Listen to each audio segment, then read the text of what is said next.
Welcome students आज का जो मेरा सेशन है वो स्टैटिस्टिक्स को लेकर है। आज हम स्टैटिस्टिक्स में जो बात करने जा रहे हैं change of origin and scale in statistics. देखें जी, बेसिकली क्या होता है कि बाज़ दफ़ा हमारा डाटा सेट इस कंडीशन में होता है कि हमें उसकी पूरी की पूरी वैल्यू को तब्दील करना पड़ जाता है।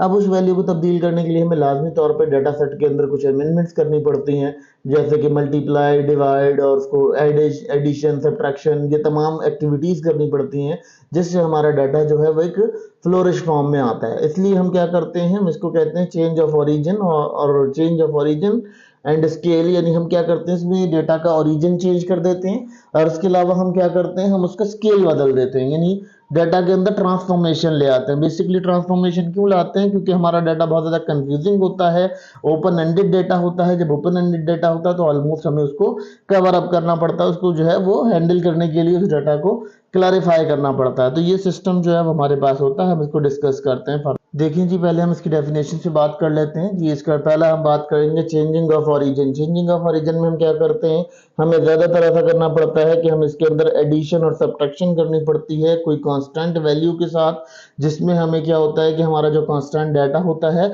उसकी एक फिगर जो है हमें उसमें से ख़त्म करनी पड़ती है, क्योंकि हमें क्या करना पड़ता है, हमें उसका कोई रिलेटेड वेरिएबल चाहिए होता है। फिर हम क्या करते हैं, हमारे पास दूसरा जो है इंटायर डाटा सेट के अंदर अगर हम देखते हैं तो हमारे पास ईच डाटा पॉइंट्स होते हैं, उनको हमें शिफ्ट करना पड़ता है, क्योंकि हमें इंटायर डाटा की एक एक्चुअल वैल्यू और एक्चुअल नंबर बनाना होता है किसी जैसे कहना चाहिए सीक्वेंस बनाने के लिए डाटा को। ठीक है, फिर बात करते हैं changing of scale. Changing of scale में ये करते हैं कि हम किसी नंबर को मल्टीप्लाई करते हैं, डिवाइड करते हैं, क्योंकि उसका एक स्पेसिफिक पॉइंट चाहिए होता है, हमें कांस्टेंट पॉइंट चाहिए होता है। और हम क्या करते हैं, हम इसको किसी भी डाटा के साथ मर्ज कर सकते हैं। अच्छा, ये कोई इस तरह से होता है कि इफेक्ट नहीं करता ये सेंट्रल पोजीशन को, और ये जीरो को भी इफेक्ट नहीं करता, जीरो वैल्यू को भी इफेक्ट नहीं करता, और ये यहाँ से कैरी कर जाता है। अब चेंजिंग ऑफ ओरिजिन का कुछ एग्जांपल दे रहा है, ये किस तरह समझा रहा है कि आपका कोई डाटा है, आपने क्या किया, उसके साथ कुछ ए को ऐड करा। ए को ऐड करने के बाद आपके पास क्या हुआ, एक ट्रिपल ए को ऐड करा, आपने उसको क्या किया, उसका एक बैकग्राउंड क्रिएट हो गया। उसका बैकग्राउंड क्रिएट होने की वजह से क्या हुआ, उसका वहां पर एक्चुअल वेरिएबल चेंज हो गया। अब क्या हुआ, वो डाटा सेट बी में चला गया, यानी इसका डाटा की जो पूरी शक्ल थी वो डाटा की शक्ल चेंज हो गई। तो बेसिकली ओरिजिन इस तरह से चेंज होता है कि जब हमारे डाटा का पूरा ओरिजिनल सिस्टम जो है वो ओरिजिनल उसकी जो साइट्स हैं वो चेंज होकर उसकी एक नई साइट क्रिएट कर दे, वहां हमारा ओरिजिन ऑफ स्केल चेंज हो जाता है। स्केल भी इसी तरह से चेंज होता है कि हम डाटा की जो स्केलिंग कर रहे होते हैं, डाटा को स्केलिंग कर रहे होते हैं, चार्ट के अंदर ला रहे होते हैं, तो वहां भी क्या होता है, जब हमारा ओरिजिन चेंज होता है तो ऑटोमेटिकली ये इफेक्ट करता है हमारे स्केलिंग फिगर के ऊपर भी। अब ये देखते हैं कि इफेक्ट कैसे करता है। अच्छा, ओरिजिन ऑफ स्केल मीन पर कैसे इफेक्ट करता है, हम पहले ही डिस्कस कर रहे थे। अब हम ये डिस्कस कर रहे हैं कि ये किस तरह से स्केल और चेंज ऑफ स्केल किस तरह से मीन पर इफेक्ट करता है। देखिए, जब हम क्या करते हैं, हमने क्या किया, एक डेटा सेट लिया, उसको किसी वैल्यू के साथ मल्टीप्लाई कराया। अब जब उसको मल्टीप्लाई कराया तो उसकी जगह एक नया डेटा सेट बन गया, एक नई डेटा वैल्यू आ गई सामने हमारे।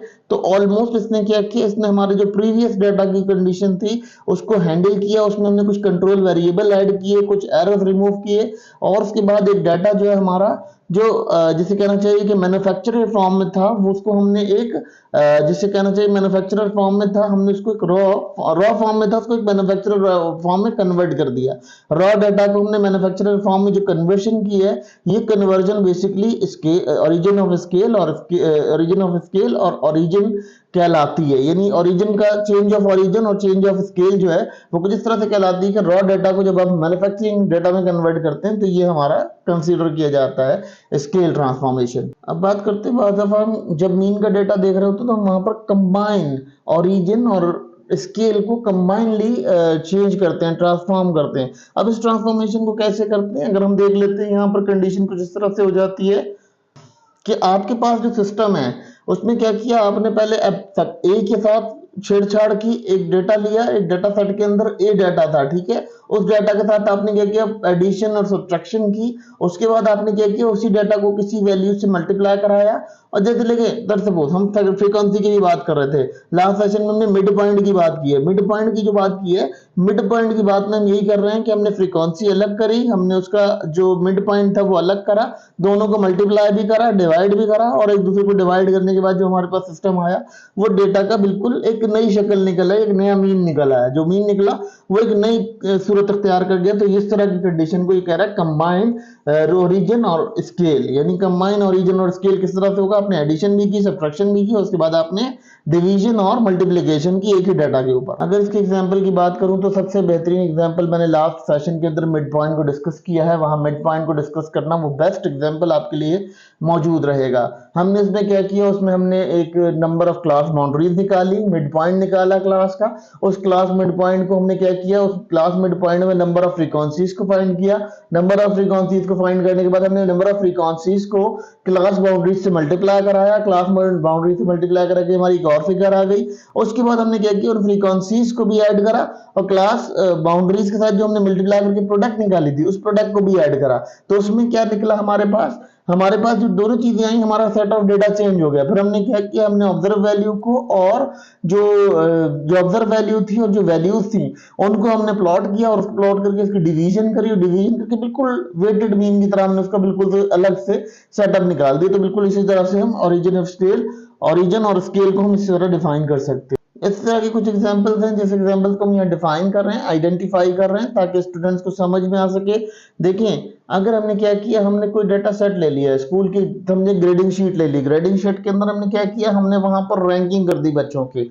अब उस रैंकिंग के हिसाब से हमने सर्टिफिकेट इशू किए। तो वो क्या हुआ, जो हमारे पास डाटा शीट जो थी वो पूरी की पूरी एक एग्जामिनिंग शीट थी, ठीक है, जिसको जो है हमने बनाया था, हमने उसके अंदर पूरी पूरी नंबर्स उसके मेंशन किए थे, लेकिन अब उसका एक शॉर्ट ओवरव्यू हमने एक पेश कर दिया अपने जो सीनियर्स थे उनके सामने।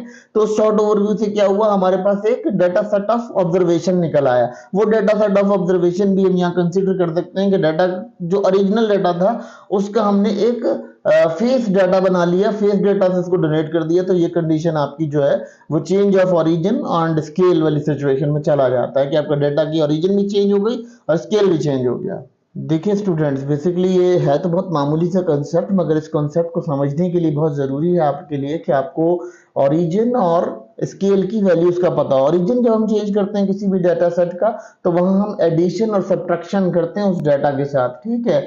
लेकिन जब हम उसकी जब स्केल वैल्यू चेंज कर रहे होते हैं तो हम क्या करते हैं, हम उसकी मल्टीप्लिकेशन कर देते हैं। मल्टीप्लिकेशन से क्या होता है कि हमारे पास नॉर्मल डाटा होता है, उस नॉर्मल डाटा से कुछ कलेक्टिव डाटा आपको फाइंड करने के लिए मिल जाता है, एक अलग डाटा मिल जाता है। देखिए स्टूडेंट, यहाँ ये बात समझाना इसलिए जरूरी है क्योंकि बीइंग इकोनॉमिस्ट आप लोगों के पास बहुत सारे ऐसे इकोनॉमिक वेरिएबल्स आते हैं, ऐसे इकोनॉमिक वेरिएबल के साथ ऐसा इकोनॉमिक डाटा मिलते हैं जिन डाटा को आप बहुत इजीली समराइज नहीं कर पाते हो। तो उसके लिए क्या होता है, उसके लिए आपको समरी को चेंज करना पड़ता है। तो ये सेंट्रल टेंडेंसी की खुसूसियत है, इसको भी हम एक तरह से प्रॉपर्टी कह लेते हैं सेंट्रल टेंडेंसी की, कि इसमें क्या होता है कि ओरिजिन और जो स्केल डाटा है उसमें तब्दीली हो जाती है और बहुत चेंज हो जाता है वो।